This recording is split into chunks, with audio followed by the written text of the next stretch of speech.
So I think let's start. So I'll just introduce you briefly. Yeah, sure. All right. So Yeah. hello everybody. Today we're joined by Siddharth Nayak, who's a final year PhD student at MIT AeroAstro. Hello Siddharth. Would you like to talk more about Hello. yourself?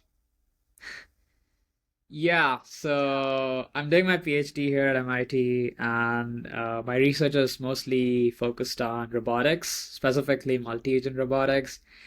If I had to like put it in like very simple words, it's like how do you teach multiple robots to like do something collaboratively? Like think of like household tasks like cleaning your room or like putting groceries in the fridge. How do you like make them do it efficiently? Which is something that I would prefer to have in my life because I'm pretty lazy to like do most of my chores. Yeah.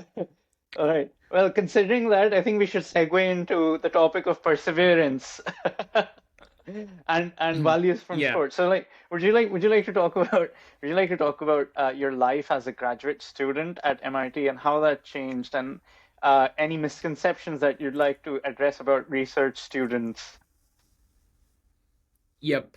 So just to give context, I started my PhD during COVID, so 2020, and that was when I was stuck at home due to like lockdowns and stuff, and I was basically attending like my grad school at MIT at night because I was in India at that point, and I would attend all the classes during like nighttime. I would do all my research, and then I would sleep during the day. But then, like at that point of time, I had like since it was COVID, like most of the course load was like in a reduced format. Like it wasn't really stressful at that point. Um, I thought that like I had like a lot of time to like try out different hobbies. Like I started to learn how to play guitar at that point. I had like a lot of time to like exercise and like play like different stuff at home, not going out. But yeah, this is something that I thought was like pretty neat, and I was like pretty productive while doing research at that point. And I thought that I should maybe continue this even during grad school because like before like I joined grad school, I had this like misconception that most of the grad students or like PhD students, they sit in like a very dark room working on their research all day long, and then they get back and then they just sleep. I guess like even sleeping would have been like at least at that point of time I thought that like the amount of sleep that these students get is like pretty bad because most of the PhD students that I had seen in my undergrad were like people with like dark circles and like I don't know, like living just off coffee. So I wanted to like ensure that I have like a good work-life balance while I get into grad school. I do things that I like enjoy, and like I also want to like make sure that I'm not burnt out because my undergrad advisor had told me that PhD is more of like a marathon and not like a sprint. So you should like conserve most of your energy until like for the 5 years or like 6 years that you'll be working on. Um, I guess like another thing that I also wanted to like point out was like I basically started learning new things, and I wanted to like so I also moved to a new country like after like the first year, like since like when lockdowns opened up, and I also wanted to like visit new places. So I just basically continued all of that and try to like learn new things like I don't know, sailing. There's a river right next by MIT where you can learn sailing for free. Um, like trying out new things really helped me like make sure that like I am productive in research, but also I'm like I don't know, really like not stressed outside of work. So I think that's something that I would like to point out is that when you're doing grad school, it need not be that you're working on the same thing for like so many hours. Yeah, yeah. All right. So, um, okay, so that's amazing. Well, I didn't know that Charles River, like you could like learn sailing for free on the Charles River. So yeah, Yeah, like and yeah, MIT has its own sailing pavilion where they teach you how to sail and you can get like a license card or something, and you can learn like different types of like sailing boats. So they'll teach you how to like if you're pretty interested, they'll also teach you how to like sail competitively. Ah, on like those very fancy sailboats. You can also get like this big sailboat where you can like take a bunch of your friends like out. So it's just pretty neat. hey, that is really cool. And everything is free of cost, apart from the competitive sailing, of course. Yes, Wow, that's yes, yes. amazing. I That's think truly competitive amazing. sailing is also free. I'm not Ah, really sure, but based on like what I've heard, like you can just go and like join the club and then they'll uh-huh, just teach uh-huh. you. Great. That is good news. Um, so you did talk a little bit about um, the misconceptions with respect to the work-life balance. So how did your perception change with respect to, I'm assuming that there must have been some kind of mental blockades when you hadn't actually come to Boston yet, whilst you were still pursuing your PhD, in a hybrid manner. Did that like sort of like Mhm. affect your work-life balance? Initially, so just to give a sense, like, so the department I was doing my like grad school in, they required me to like do a master's before starting with my PhD. Since I didn't have a master's from my undergrad, um, I had to like take like a lot of courses, in my first year, but also do research because all master's students, at least in our department, are funded. So it's just basically you need to do research. So, um, since I was not going out a lot in my first year when I was like during the lockdown, I think I made like decent progress in my research, and like while after I came over here, like came to Boston, I had like more time than usual uh to like explore new things.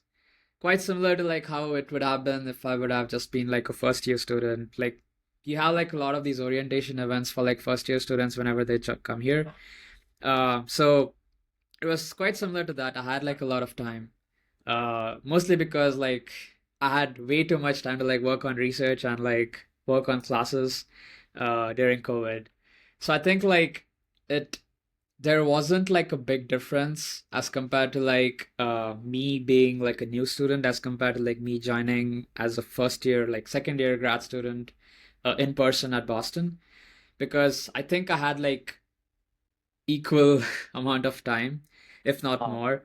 yeah, And also like I had this sense of like, hey, I know how the curriculum looks like. I know where I'm like what where I'm positioned at and yeah, how I could like structure my PhD or like my master's based on that. yeah. So basically there wasn't like much of a difference. Uh I would say that the big difference that was basically I was now allowed to like travel around and like explore new things, learn new things, I guess. And like I guess like Boston by itself is like a pretty good city, like Cambridge, where MIT and Harvard are located. There are like a lot of students, so you'll find like similarly aged people around to like try out new things. You'll find someone who like has a very niche hobby like you and will be down to like try out these things with you. So I think like it's been like a pretty good uh grad student life for me as compared to like what people generally say when they talk about grad student life. I see. All right. Um, what is it that they usually say, apart from the things that you already mentioned, that they have dark circles that and they don't sleep at nights? Yeah, I guess like it's more of like you need to be working a lot. Yeah. Uh, I know like a few people who are like, I want to like finish my PhD in like 3 years or like 2 years or like maybe 4 years. I don't know. But I would say that like the whole reason why I got into like doing a PhD was I wanted to like spend some time thinking about stuff, Ah. thinking about like problems that I like solutions and problems that I really care about, which I would not have had the opportunity if I would have done like a job, say like a job, because like if I would have worked in the industry, I would have been working on like a specific problem that the company wants me to work on, and I wanted to like spend some time after my undergrad trying to like understand like something in a deeper way and try to think about more of like different questions and solutions to like solve these different kind of problems that I was like thinking about while I was an undergrad.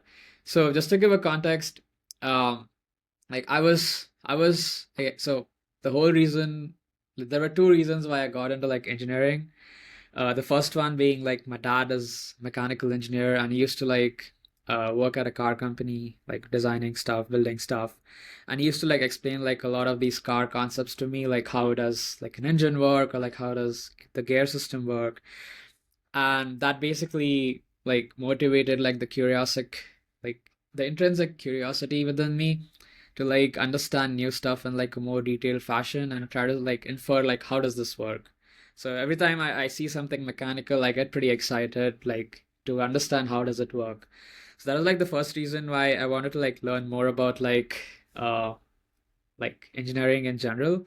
And the second reason was like right around the time when I was like in around like sixth, fifth grade, Iron Man came out, uh, and I was like pretty motivated by like the whole like concept of Iron Man. Not exactly by the suit, because like I thought that like it's pretty hard, but there's a robot called DUM-E in Iron Man, which is like this assistant which like helps Tony Stark to like build new things.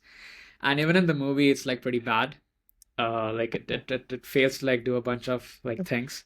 Yeah. But that is something that I wanted to build while I was like around like 10 years old. And like I also like somewhere in the movie they say that like this guy is from MIT, like he worked there while he was like a kid and he built it there. And at that point of time I thought that okay, I want to like get into MIT and like build this because I think that's the mecca of like building stuff. But over the next few years after that, I didn't really like carry on with that because like I just lost. Okay, hey, I think uh I'm pretty good with like trying to like learn new stuff, but I don't think that's possible with like whatever knowledge I have. So it was basically a pursuit towards like learning new stuff that could help me build something like this, which was true to some extent. Like I didn't really build an actual robot here in grad school, but like I did work on some algorithms that can help you to like help these robots like try to do these tasks like autonomously. So in some sort of way, like that dream did was like fulfilled in some way, but like there are like a lot of things that I still need to like polish to like make this work in real life. Yeah. But in overall like the whole idea of like me getting into engineering and like science and like learning new stuff was basically these two things, that I want to learn new stuff and I want to build cool stuff. Yeah. Wow. Suddenly just remembered that Tony Stark, I think he had like um, he had degrees in mechanical engineering and electrical engineering from MIT, which is quite close to what you have. Like Yeah. you're doing AeroAstro right now, and you have Yep. a bachelor's in electrical engineering. So yeah, Yep. might we Something expect pretty close, yeah. might we expect a happy announcement by the end of the week? I am Iron Man. Maybe, yeah. All right. So thank you for that. It's a very holistic perspective of how your life has been like with respect to how you've Mhm. sort of grown up with respect to a scientific mindset and why you wanted to do engineering.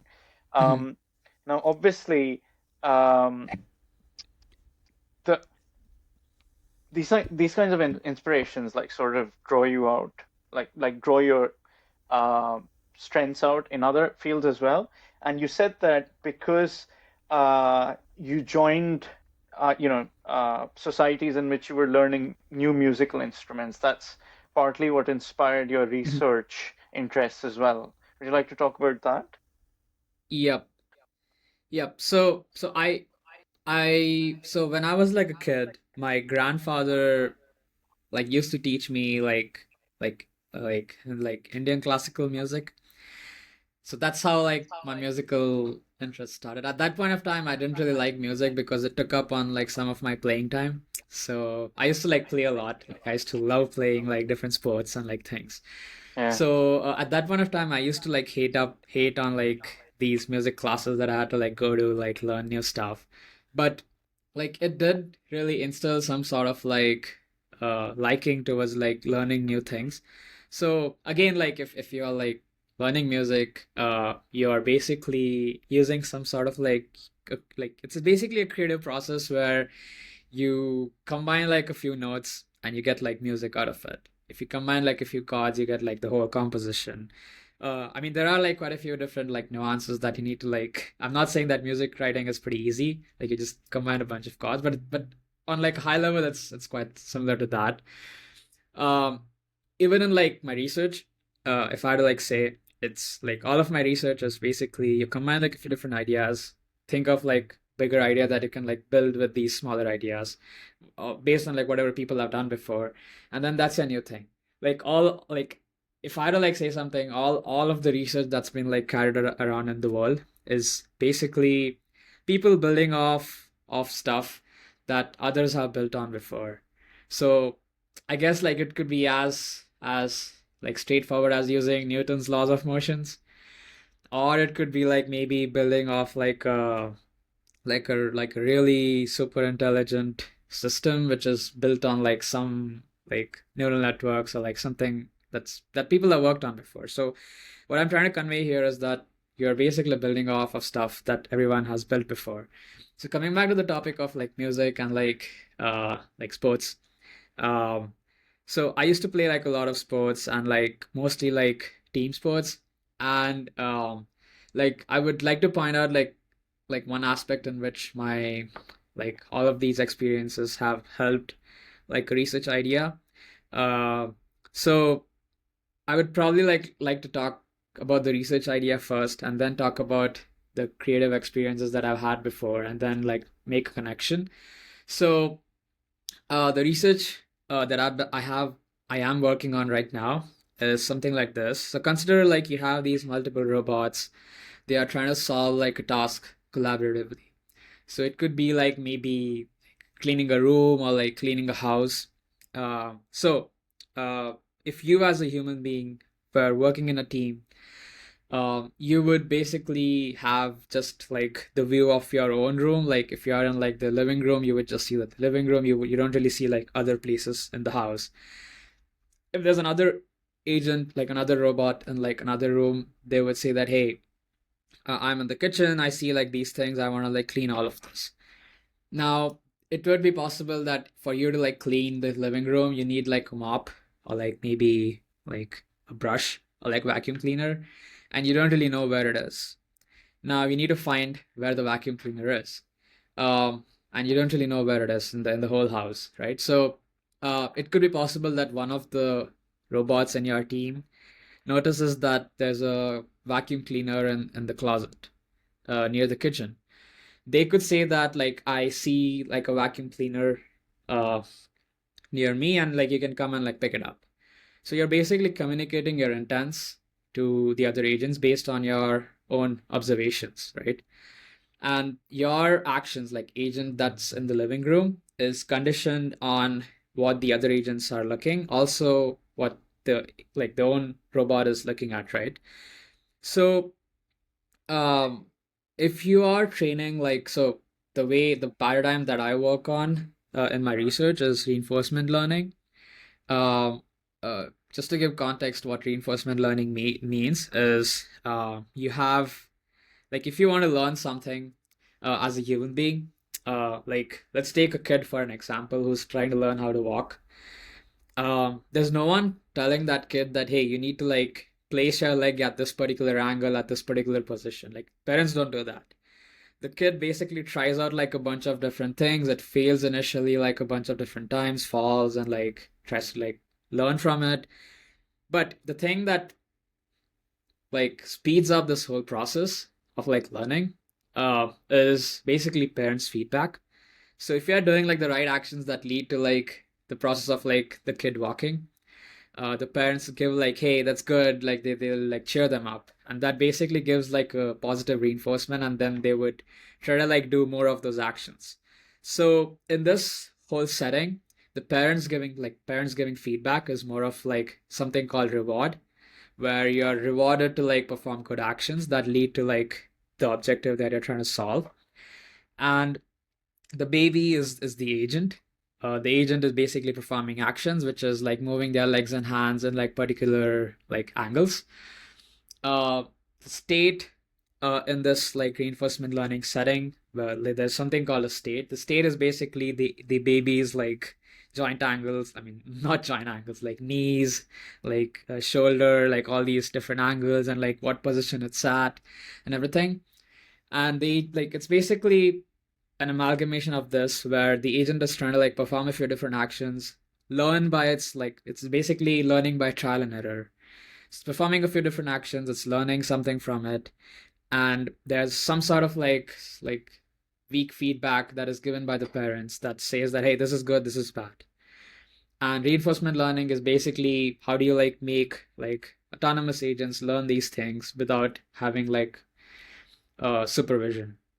So yeah, when you're so coming back to the topic of like these multiple robots solving like a collaborative task, when these agents are like learning like how to communicate amongst themselves, it's basically a communication space that's like learned where the communication messages are like not interpretable in the sense that it's just a dense tensor or like a vector in a very high dimensional space. Now, if you as a human being would have to like interpret what this means. Yep, you had something to say? Yeah, yeah. So my question is, how do robots communicate with each other using tensors? Like, do the tensors represent the states that the robot is in, and the other robot takes a calculated decision based on the state that the other robot just conveyed to it, or like how does it work? Hmm. Yeah.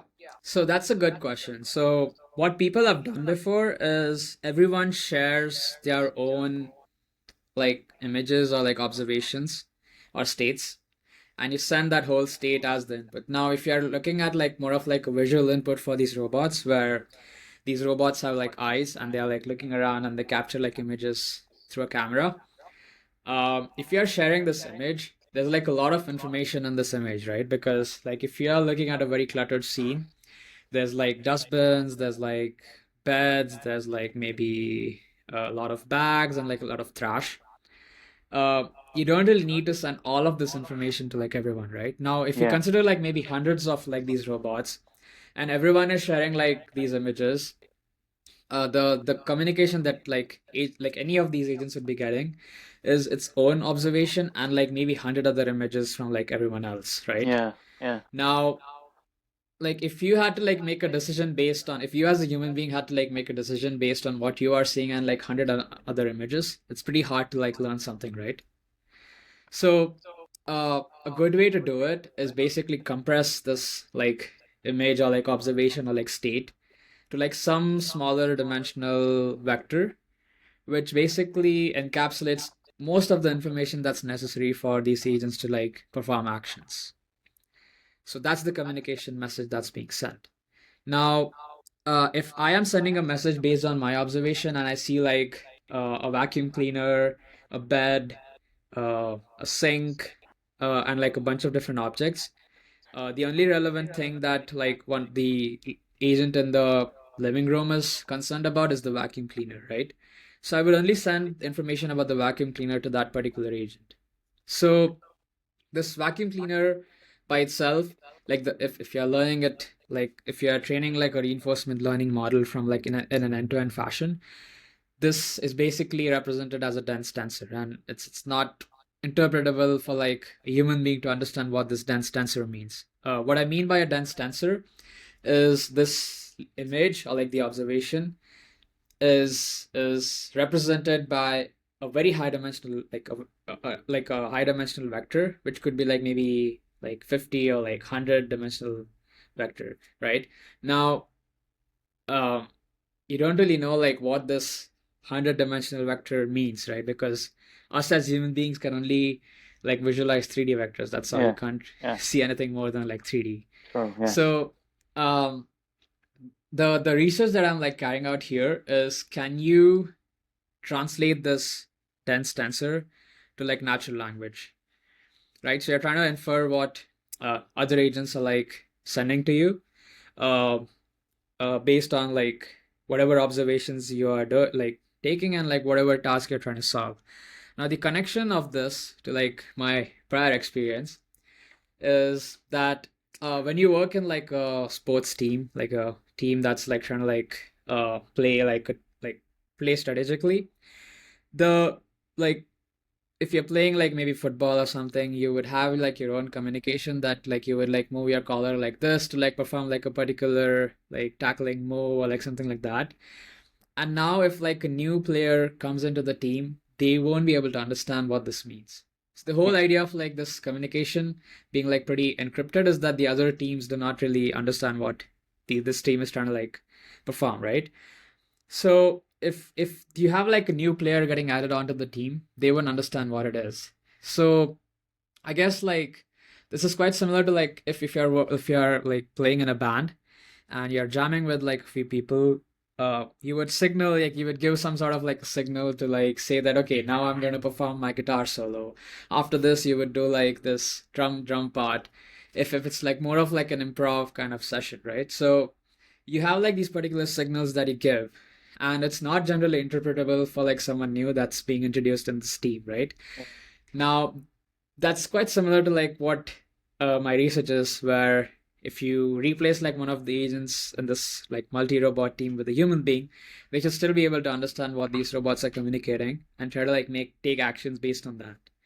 I think like that's like a connection that um like that just came out of me while I was like trying to like write my thesis proposal. Yeah. And it does really like have like a lot of like real life applications, I guess, because a lot of these like autonomous robots are like trained using like some sort of like reinforcement learning or like some learning based model. Yeah. And like even like neural networks, most of it is like similar to like a black box. You don't really understand what's happening in there, and having some sort of like interpretability in it is quite important, right? So that's how I would like connect my prior experience to like some of the research and like something that motivated uh like one part of my research like thesis topics. So if I may ask, what okay, so you did mention about, interpersonal interactions informing and like Hmm. for example, if a new Hmm. person, like a new bass player just pops in, he won't immediately Hmm. know Hmm. what cues to respond to, right? So what did your Yep. initial proposal sort of look like, and how did that translate into what you've built like over the years? And like what was that journey like? How did you work through it? And could like if you could describe the science behind it. Yeah, so initially I was just interested in like making multiple robots like autonomously navigate in like a dynamic environment. What I mean by a dynamic environment is that there are like a bunch of different obstacles that are moving and you need to avoid collisions with them, right? So basically I was like when I started my PhD, I was more of like, hey, I want to like get this thing working and I want to like make it scalable in the sense that if I have like a model that's trained on like maybe three agents, can I like use the same model for like maybe hundreds of agents or like 20 agents without having to like retrain like a new model, right? What I mean by training here in the context of reinforcement learning is making these agents like perform actions by trial and error and ensuring that they learn something useful, where Yeah. in this case it's like navigating to like a particular goal. Hmm. This is quite similar to like the original setup that I was working on was quite similar to like how drone delivery systems work. What I mean by drone delivery is that like you have these Amazon drones and they're delivering a bunch of packages to like different houses where the houses are the goals and they're starting from like the warehouse or like wherever the initial packages are. So that's how like I initially started. And then I realized that reinforcement learning by itself, it doesn't really work well when you have like a very long horizon of planning. What I mean by long horizon of planning is that um, you need to take like a bunch of different steps. So if you look at like maybe cleaning a house, it involves like cleaning the floor, cleaning the bed, cleaning the table, like a bunch of different subtasks, right? Now, even cleaning the floor or like cleaning the bed could involve like multiple smaller subtasks, which could be like picking up like the clothes, putting it in the laundry bin, picking up the food items on the table, putting it in the grocery, like in the fridge, and so on. So you could hierarchically like subdivide these tasks into like smaller subtasks until you have like something that's like very primitive. What I mean by primitive actions here is like picking up something is pretty primitive, right? If you tell that, hey, I want to pick up an apple, you could just tell a robot to like do that, and a robot would like perform the particular like exact uh like control actions for the Yeah. motors that are in its joints to like Yeah. go and pick it up. Now, like the picking up action by itself is like a whole different research topic. But as I said earlier, that most of the research is built on like others, like previous work. So here I basically use someone else's like controller that can like help me pick up something. Or like if I want to like pick up, like if I want to like open the door, I basically build off of someone else's work. And Yeah. that's how like all of research works, where you work on like different levels of abstraction, right? So that's how I like moved on to like long horizon planning. And in the first part of my research, like while I was working with reinforcement learning, I was having some sort of like communication amongst like these agents, and I was trying to infer like what are these agents basically communicating? Uh, like, can I try to like understand what it means? And the answer at that point, since it was a high dimensional vector, I was not able to understand what it means. And I was trying to understand like where, like what other scenarios does this like generally show up in, where Yeah. you are trying to like infer something and you don't really understand what it means. Uh, just to point out another connection to reinforcement learning over here is you trying to learn your like first language that you ever learn. Like your mother or like dad is basically speaking in that language with you. You don't really know like what each word means, but you try to like connect that, hey, like my mom pointed out to a bottle while she was saying the word bottle, Yeah. and it happened like a bunch of times. That means Yeah. that that object corresponds to a bottle, right? So it's more of like similar to that, where you're trying to infer based on like what communication is happening, right? So Yeah. I guess like this connection was more of like in the later part of my PhD, where I was tasked with like trying to write a thesis proposal, which is basically uh what is my whole like it's basically an exam that you give where you try to like tell uh your university that, hey, this is going to be my thesis. These are the different questions that I'm trying to address, and these are like the possible approaches that I could take towards solving this. So that's when I was like forced to think about that, hey, this is something that is really necessary and could be used in my research as well as like other research problems as well. And the this interpretability aspect came like pretty later in the ideation process. But Right. I guess it wasn't something that I initially set out towards Yeah. working on, but it was something that came out of necessity based on the other things that I worked on previously. Okay. Okay. So, and how do you actually make it interpretable? Like, how do you translate Huh. the tensor, like the dense tensor into natural language? Yep. Yep. So this is still a work in progress. I don't really All know right. if it still works or not. So this is like the basic initial idea that I have. Yeah. It's got something to do with like using language models, like large language models like ChatGPT, uh, and creating like uh, a model which can so the whole idea goes something like this, where uh, you query like a large language model based on the observation that these agents saw and the actions it took, and query the language model to say that, hey, what do you think was the communication that was being sent Oh. based on the outputs and the inputs. So it's basically trying to understand like the reasoning on the agent's actions, right? Now, this communication message that is being generated by the language model is the ground truth. Now, this is quite similar to like, now, once you have this ground truth, now you can train like an image captioning model, which given like an image can translate this like action, like this network representation or like intermediate network representations to like something that's in a language format.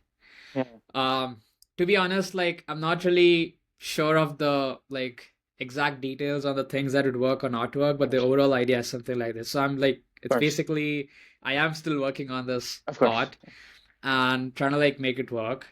Uh, and like if I had to like say something like, hey, this is something that would work, I'm sorry about that. I don't really know. That's fine. I have the Yeah, question in my mind. I know like different solutions that I could take. I don't know if it works. And I think that's how like research in general also yeah, works, absolutely. where you have like maybe like 10, like 5 or 10 different ideas, and like one of them would work and like the others won't work.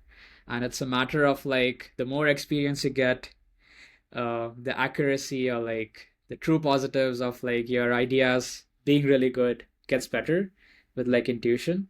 So I think this is something that I also wanted to like build upon during my PhD, where like during my undergrad I would come up with like a bunch of different ideas to like solve a problem, and like none of them would work. And I needed some advisor to like tell me that, hey, this is not a good approach.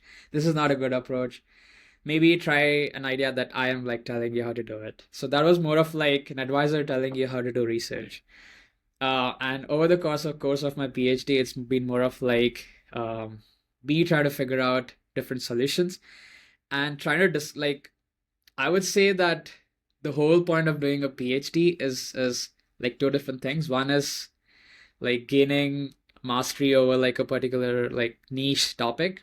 And the second one is like knowing how to do research, like learning how to do research. And an important aspect of that is basically trying to discard bad ideas straight away from your intuition without having to like perform all the experiments and then trying to realize that, hey, this didn't Yeah. work. So I think like that is something Yeah, that I'm still trying to like get better at. yeah. And I definitely would concur like on that I'm grateful particular for part. like I definitely. sorry, could Sorry you to repeat? I interrupt you. just Yeah. There's a lag. I apologize, but I couldn't stop myself. no I had worries. this urge to sort of corroborate on that. I really, to be able to discard bad ideas before you sort of make them, you sort of implement them, because that saves a lot of time in the cycle, and Yep. you sort of pick up an Yep. intuition that, okay, this is probably, there's going to be some snag with respect to the implementation aspect of it. And I think it forms Yep. a big part of experimental research at the very least. Yep. Yep. And I guess like that is one of the reasons for which like if you see like most of the PhDs who are working at like making companies or like building like really cool stuff. For example, if you consider like this year's Nobel laureate Jeff Hinton, Yeah, he got a Nobel like prize in physics, but like he is mostly known for his work on like deep learning and like all yeah, these artificial intelligence models. But his PhD, I think, was in physics. And like I wouldn't say that like uh I mean, I what I want to say here is that regardless of like him having a PhD in physics, he was basically able to like create so many different like technological innovations in like the field of like deep learning. Um, and I guess like a lot of different like company like founders and so on, their company works on like a totally different problem as compared to like what their PhD was in. But and that does not mean that like so if you're doing a PhD, it does not mean that you still have to work on the same topic for like the rest of your life. It's more of yeah, like you learning how to do research and trying to like apply it into like different fields. So whenever like so I guess like coming back to the point of like Marvel movies, there's one scene in like one of the movies where Bruce Banner says that he has like 7 PhDs, yeah. which I feel is like too much because you don't really need 7 PhDs. One PhD is enough, where you learn how to do research and then you can do your own research afterwards. So I think Yeah, like doing a PhD is more of like learning how to do research as compared to like learning that specific topic in like really great detail. Yeah, all right. So, yeah, I mean, that really puts things into perspective, doesn't it? With respect to how people Yeah. sort of conceptualize research, like how people approach research as an idea. And I think there are a lot of misconceptions about around that, like especially, at the very beginning of the podcast episode, like you said, that the first things first is like the work-life balance. They just think that there's so many misconceptions around, okay, yeah, it's just the researcher probably in the basement, like 15 hours a day, doesn't get sunlight. And even with respect to the idea of, uh, more than anything, I think research is about developing thinking tools that you can apply to do science in real life and create knowledge. Um, and I think there's also a very big misconception that research is just more studying, but it's not studying. It's like you're trying to create new knowledge, and you're in fact in Yep. many of the cases you're trying to repudiate or like refute old results. It's like, oh, okay, I read this in the textbook. I'll Yep. prove this guy wrong. So there's a lot of that going on as Yep. well, and so yeah, I think there are a lot of. Yep. I'm really grateful that we talked about the, focused on the misconceptions around research. Yep. Yeah, so like I think I've exhausted the list that I had with respect to, whatever I Yeah. wanted to discuss. Is there anything that I'm not asking you that you would like to discuss? Um, I would say that I think we covered most of it. Um, I guess like we could talk about, I mean, if like people are interested, talk about like different like research topics that are pretty hot right now Mm-hmm, and could mm-hmm. be like something that's pretty interesting for like people to like try out. So, I guess like one of the like new topics that people are like generally interested in like right now is embodied robotics. Uh, what I mean by embodied robotics is basically what you would imagine when you think of DUM-E from Iron Man. Oh, It's okay. basically a robot interacting in the real world, Yeah, yeah, yeah, and trying to like do a bunch of like varied tasks. And with the advent of like large language models, it's helped advance this field like pretty like rapidly in the like last 1 or 2 years. Because you have these models which have like scoured the whole internet and has like a big knowledge base, and it can like sufficiently like give out reasonably good answers based on whatever you query it for. So if I query like a language model to say that, hey, tell me the steps to like boil an egg, it would give you like a really good step-by-step instruction. Now the whole question is, how do you like make these steps executable? yeah. Because the robots by like robot by itself has like a few different things that it could do. It's basically like moving its joints. So it's basically the whole question is how do you like translate these steps to like executable actions? And that is like something that people have been looking at. People have also been looking at into like multi-agent systems where you have multiple agents trying to like solve things collaboratively. Could you So could you you could talk? also have like multiple Yeah, versions of these. yeah. Sorry, could you just talk a bit more about like multi-agent systems? Yeah, so multi-agent systems by itself, there are like a few different paradigms in it. The one that I'm really focused on during my PhD is the collaborative setting where everyone is like collaboratively solving a task.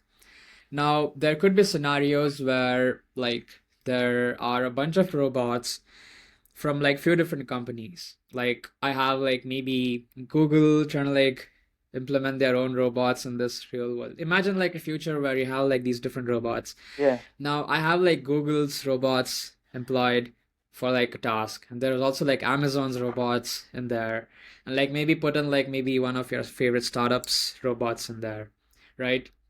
Now with the power that Google and Amazon has with respect to like data and like the amount of like training that they could do for like these models, I would expect like their models to be like better, Yeah. unless like you have like an OpenAI level of like funding for this startup, right? So I guess like there are a few different like this other paradigm is more of like a competitive setting where every team is like trying to maximize its own welfare. But if you had to like look at it from like more of like an outside perspective, um, if you as a customer are using like the startups robots because it's cheaper in service, like the cost, then you would ideally want these startup robots to be also working pretty well, right? It should not be that these bigger company robots are like bullying them into like not performing tasks. Yeah. So there's some aspect of like adding fairness into these systems. Mm. So you could also think of this in more of like, so like some of my lab mates have also worked on this thing where you have these multi-agent systems, but in more of like a satellite environment. So you have multiple satellites being operated by like a bunch of different uh, like teams like NASA, SpaceX, and like maybe ISRO, like a bunch of different agencies trying to like operate these satellites. And since there's like a bunch of different satellites in this like in the orbit around the Earth, um it's pretty likely that you would like any satellite would run into like debris or like would be on a collision course with like some other satellite because of some maneuver that it made to like perform an action. Now, if I am like maybe like NASA or something or like a US government uh like satellite, and I have like more power compared to like a startup that's also running like a satellite over there, I could bully this like startup guy to like move outside because spending fuel in like maneuvering is pretty expensive, right? Yeah, that is So true. you don't want to like move outside your orbit to like change your trajectories. And you could bully them to like do that. But like the thing that we've been working on is like how do you add fairness into the system so that both of them move slightly and then both of them are like doing well in an overall fashion.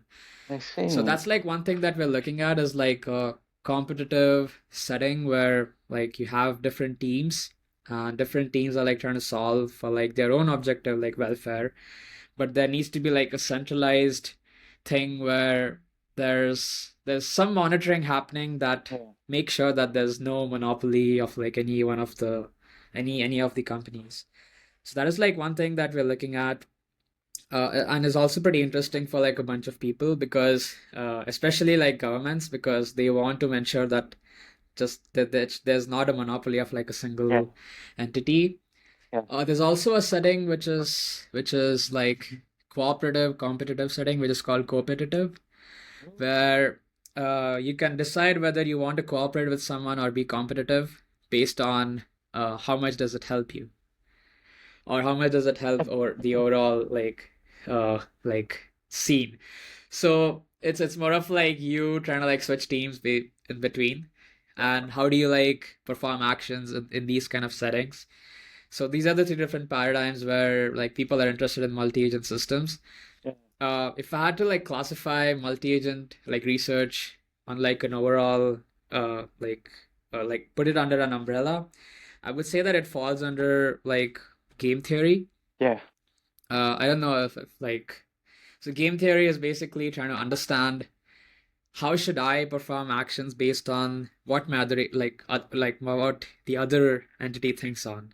Yeah. So a famous example is the prisoner's dilemma where you're trying to like infer should I like uh like snitch or should I just cooperate with the like should I cooperate or like not snitch about my about the other prisoner. So it depends on like how much payoff would and the optimal action here basically depends on like what rewards are you getting. So it could be possible that in a particular reward setting, you would snitch. It's better for you to snitch, and in some other setting, it's not good for you to snitch. So again, like learning in these kind of settings. So Prisoner's Dilemma is like a two-player game. You can have extended to like multiple players. So that is something that people are like looking at in here. But I would say that like the thing that I am particularly interested in like and working on after my graduation is more of like embodied robotics, making like these robots work in like real world where they have to like interact with like real world systems with a lot of uncertainty in these environments. Yeah. Wow. So that's covered a lot of ground. So they're basically forming an ecosystem. Multi-agent systems are basically forming an ecosystem of their own, and you basically talked about Hmm. them as if just like you would talk about a society, if you can see the parallel. Like Yep. you're trying to Yep. regulate Yep. them. Yep. You're saying that okay, they shouldn't develop like some sort of an oligopoly or a monopoly over the operations, Yep. and we Yep. need some sort of regulation. So it's almost Yes. like you're sort of building policies and protocols, which surprisingly in reinforcement Yep. learning are also called policies. But like if you take it on a Yes. multi-agent scale, those would be different kinds of policies and protocols. And Yep. you're sort of basically trying to balance and optimize and build rules Yep. really to like have a very equitable Hmm. ecosystem where each Yep. organization of smaller multi-agent pool systems can thrive in. Yeah, that's really interesting. Yep. Yep. All right, I yeah, guess I guess like a lot of like reinforcement learning is inspired by like all these like psychological behaviors and like human beings, animals, yeah, where they're trying to like maximize their reward and like the whole purpose of like, so let's take an example of like a rat trying to survive. All of its actions are conditioned upon like whether it helps it survive or like not. So all the actions are like trying to find food is like helping it survive, trying to avoid like predators is also helping it survive. All these actions are like based on uh survival. yeah, Uh yeah, and as you like progress more onto like higher forms of like living beings, like people like for consider like rats and like human beings like their sole purpose is not just survival. They also have like other things that I want to enjoy life or like I want to like encounter new states. And if you look at like all the like evolution of like reinforcement learning algorithms, it's basically been like moving from like the most primitive being to like human beings. So, wow, like one of the major problems reinforcement learning methods have is exploration. So there's a problem of like exploration and exploitation. So, for example, if I get like a very high reward by performing an action, I could just repeat that action and like get a high reward. But it could be possible that like performing like some other action could give me like much higher reward than what I was getting with performing like this action. And that's basically the question of like you trying to like encounter new states. Now, if you look at this from like a human perspective, you could see that you could live all your life like by like working at a single company, by yeah, doing like a single job where you're getting like a yeah, really high salary. yeah, Or you could like explore and like try to like maybe get back on your dream of like being a rock star and like yeah, gain way more. But there's yeah, also like a risk, right? That it yeah, might not work. So all of like human life is also quite similar to like encountering new states, yeah. encountering new things, trying to find novel things in the world, along with survival. Whereas if you look at rats, it's mostly just survival. They are not concerned with like, hey, what is this new show that I could like see on Netflix that would give me like a dopamine hit. The only dopamine hit that they have is like when they get food. Yeah, maybe. I mean, the worst, the at the most they'd be like, okay, I don't like margarita. I'd probably prefer Swiss cheese. That's the most that they could probably Yeah. demand in the Yep. controlled setup. Yep. So yeah, but like yeah, that makes sense because Yep. the survival is the only thing that they can aim for. Like, it's like the Maslow's pyramid thing, right? Like Hmm. survival and then food and shelter Yep. and so on and so forth, right? So Hmm. yeah, so wow, interesting. Yeah, yeah. So I think we've covered a lot, and I'm really grateful Hmm. that you were able to take time out after your busy schedule to come on that Yeah, podcast of episode. course. So yeah, really, thank you so much. Yeah. Is Yeah, there this was really anything? fun. Yeah, Yeah, I mean, I yeah, really liked. Yeah, I really liked the questions that you asked, and like regardless of like the technical issues that we faced earlier, I think most uh, of it I had fun with this, yeah. Same here. and hoping that this turns out to be useful for like at least a few people. Oh, it will. I'm sure it will. Yeah, also like I would like to plug, put a shameless plug. So I've written like a blog about like how I got into grad school, Yeah, uh, like all the admission, like the things that I followed during like how the whole applic admission process was, how I like what all things that I do to like prepare for like applying. Yeah, I guess like people could like also like read up on that. yeah, And try to sure. like I'll. make it a little bit more like fun. Uh, and I mean, just to be honest, like I was not accepted at all the universities that I applied to. So, I mean, I got rejected by like a bunch of places like Stanford, Berkeley, and so on. So, I would say that like regardless of like what you do, uh, like if you like it's totally fine if you get rejected from like a bunch of places. It's a matter of like finding a good fit at like with whatever you like want to do. Yeah. So I was like when I was applying to grad school, I was like really sad at that point when I got rejected. The initial rejects from like Stanford, Berkeley, and all these like other colleges. And then at the end I got the MIT acceptance, and then I was like, okay, I think that was something that happened like for a reason. And like now I'm like pretty much enjoying my like grad school experience here at MIT as well. So yeah. Yeah, if you're interested, reach out, like read up on that blog, and like I mean the audience, and then they could just reach out to me if they're interested in like any with any more questions. I'll make sure to put the link of the blog in the video Yeah, description. yeah, Yeah, yep, yeah. Yeah, so yep. all right. Thanks a Yes, lot. that's more or less it. Thank you so much, Siddharth. Yep, It's been of course. amazing. I Thank really you. had a lot of fun. Yeah. All right, I'm gonna Yep. stop the Same recording here. now. Yeah. Yep. Wait, were you saying something else? No, I think that's all. All right. Okay, so I'll stop the recording. It's because of the delay. I think we're having little bit of a trouble Yeah. communicating. Okay, so Yep. I'm just gonna stop the recording.